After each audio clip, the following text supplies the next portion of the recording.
표결을 진행합니다. 다음은 의사진행 발언을 듣도록 하겠습니다. 먼저 배준영 의원 나오셔서 발언해 주시기 바랍니다.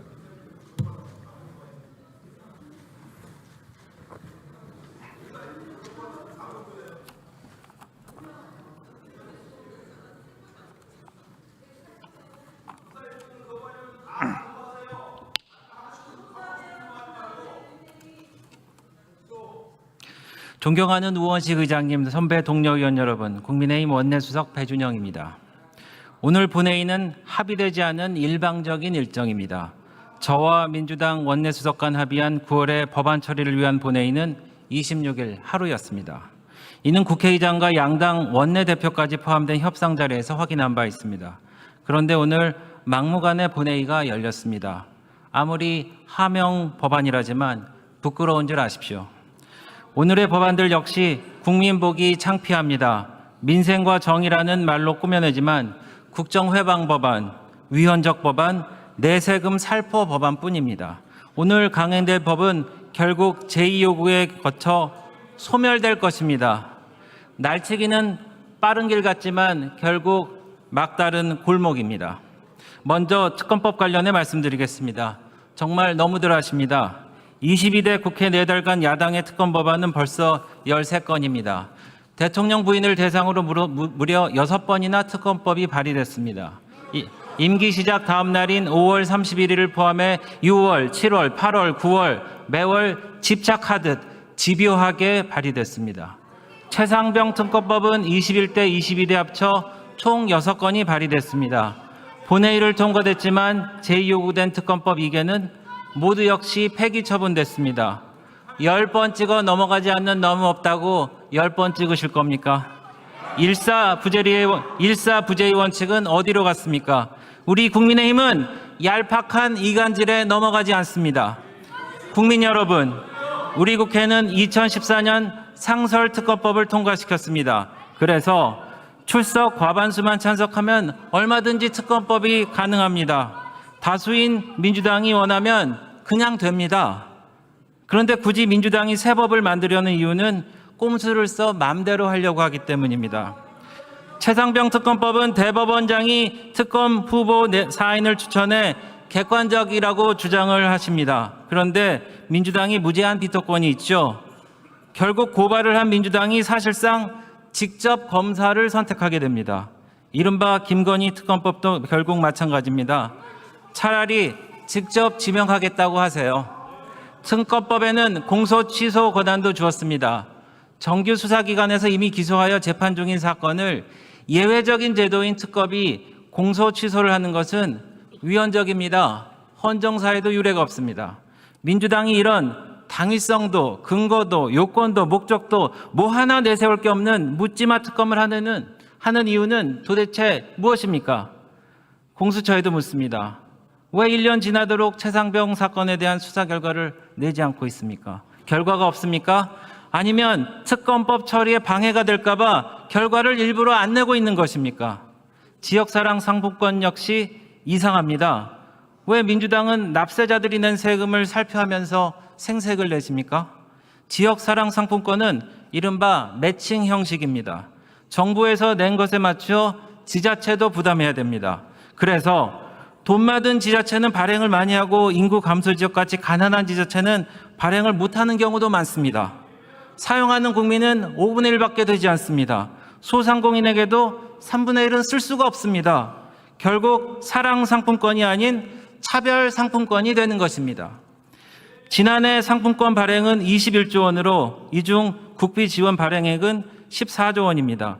전국 단위라면 수백조 원이 움직일 텐데 이 법안을 논의하는데 제가 속한 행안위 법안 소위 및 전체회의 통틀어 1시간도 안 걸렸습니다. 이마저도 야당 주도로 일방 처리됐습니다. 일사천리로 졸속 처리해서 나라를 망친 임대차 입법이 겹쳐 보이는 게 당연합니다. 존경하는 의장님과 민주당 의원님들께 간곡히 부탁드립니다. 우리가 민생법안 28건을 합의로 처리한 지 한 달도 지나지 않았습니다. 그때 국민의 박수 소리를 벌써 잊으셨습니까? 정말 민생을 생각하신다면 지금이라도 이 허무한 본회의를 멈춰 주십시오. 독주를 멈추고 협치로 돌아갑시다. 끝까지 경청해 주셔서 감사합니다. 오늘 배준영 원내수석의 의사진행 발언을 통해서 오늘 본회의와 관련된 국민의힘의 입장을 들었는데요. 국민의힘 의원은 어디 가셨습니까? 우리 조은 의원님만 계시네, 배준영 수석만 계신데, 집권당으로서 본회의와 관련된 의사진행 발언을 하면 이 자리에 정정당당히 나와서 관련된 의견을 표출하고 의견을 수렴해야죠. 그것이 집권 여당의 모습 아니겠습니까? 이러한 태도에 대해서는 국민의힘의 날카로운 국민의 시선이 계속 이어진다는 말씀 드리겠고요. 의사와 관련된 협의는 여러 일정들을 협상과 통해서 정할 수가 있죠. 그런데 현안이 있을 경우에 본회의는 언제든지 열 수가 있는 겁니다. 그 현안이 어떤 겁니까? 윤석열 정권과 관련된 가장 큰 문제라고 할 수 있는 김건희 특검법, 그다음에 최혜병 특검법, 그리고 수석 전후를 통해서 우리 지역에 가봤더니 정말 경제가 어렵다. 물가는 고물가고 국민 살기가 너무 어렵다. 이러한 문제를 해결하기 위해서 선순환 구조로서의 경제정책이라고 할 수 있는 지역사랑 상품권이 필요하다라고 하는 것을 우리가 민주당이 판단한 거고, 그 판단에 따라서 본회의를 열 수 있는 거 아니겠습니까, 여러분? 그래서 본회의를 열 때 12일로 열 것이냐, 추석 전에 열 것이냐, 19일 날 열 것이냐, 이 부분에 대해서 여야 협상을 하고 또 국회의장과 논의를 해서 결정하는 거 아니겠습니까? 정당이라고 하는 역할은 현안에 대한 판단과 더불어서 정책을 입법화할 때 이것이 반드시 필요하다고 하면은 그것을 결정해서 본회의를 열 수 있는 것입니다. 그래서 오늘 결정한 거고, 그 본회의는 집권당의 국민의힘이 지금 자리가 비운 상태에서 우리가 본회의를 열 수밖에 없는 그런 상황에 대해서 참 안타깝다는 말씀 드리겠고요. 정당은 그러한 결정을 내리면 판단을 하고 결정을 하고 강력하게 추진해서 국민에게 지지를 호소하는 것이 정당의 역할이기 때문에 이번 세 가지 법안에 대해서는 반드시 우리가 통과시켜서 국민의 지지를 이끌어내야 된다, 이런 말씀 드리겠고요. 저는 이제 미국 대선 과정을 요즘 쭉 지켜보면서 미국의 대선 과정에 큰 전략가들이 몇 명 있는데, 그 중에 뭐 예를 들면 제임스 카빌, 뭐 딕 모리스, 칼 로브, 또 엑셀로드, 뭐 로저스턴, 이런 사람들 얘기를 많이 하는데, 딕 모리스라고 하는 그 미국의 빌 클린턴 대통령을 만들었던 위대한 전략가가 있는데, 이 사람이 상당히 좀 뛰어난 사람이었어요. 근데 대중이 싫어하는 것이 뭐냐? 세 가지를 열거하더라고요. 세 가지. 대중으로부터 멀어지는 정치 지도자가 어떤 길을 걸어갈 때 대중에게 멀어지느냐? 첫 번째, 분열이라는 겁니다. 윤석열 정권 지금 갈라치기 하면서 지역 간의 갈라치기, 세대 간의 갈라치기, 이념 간의 갈라치기, 이런 걸 하면서 갈라치기의 분열을 가속화시켰고, 그 다음에 극단주의라고 하는 겁니다. 극단.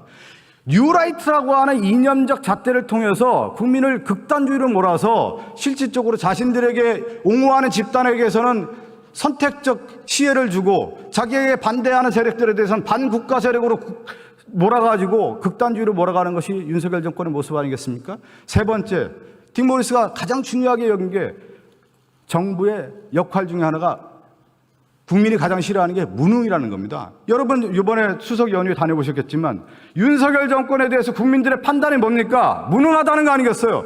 경제 정책에 있어서도 무능하고 실질적으로 국가를 이끌어가는 리더십에서 문제라고 하는 것이 온 국민들이 지금 그렇게 토로하고 있는 거 아니겠습니까? 오히려 절실하게 얘기하고 있는 거예요. 국가가 제대로 역할을 해달라고 하는 목소리를 내고 있는데, 이 문제에 대해서 우리가 간과할 수 있겠습니까? 그래서 법이라고 하는 부분에 있어서는 상징성이다.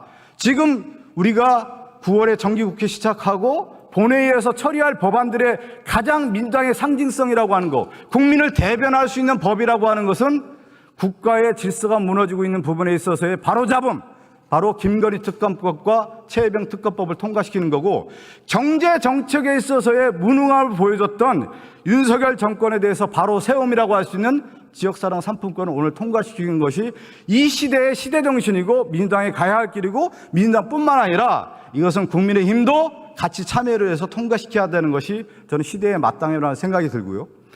국가가 왜 실패하느냐, 정부가 왜 실패하느냐, 저는 신뢰에서 출발한다고 봐요. 윤석열 정권이, 저희들 지금 이번에 설 연휴 동안 다 다녀봤지만 윤석열 정권이 지지율이 20% 나오는 가장 결정적인 이유, 분열과 극단과 무능이라고 하는 점도 있지만 국민에게 신뢰를 잃었다. 이 신뢰를 잃은 부분에 있어서 민주당이 견제와 감시의 기능으로서 역할하는 것 중에 하나가 뭐냐면 이 세 가지 법안으로서 기준을 세우고 국민에게 희망을 주는 것이 저는 마땅하다. 그래서 김건희 특검법, 최혜병 특검법, 지역사랑 상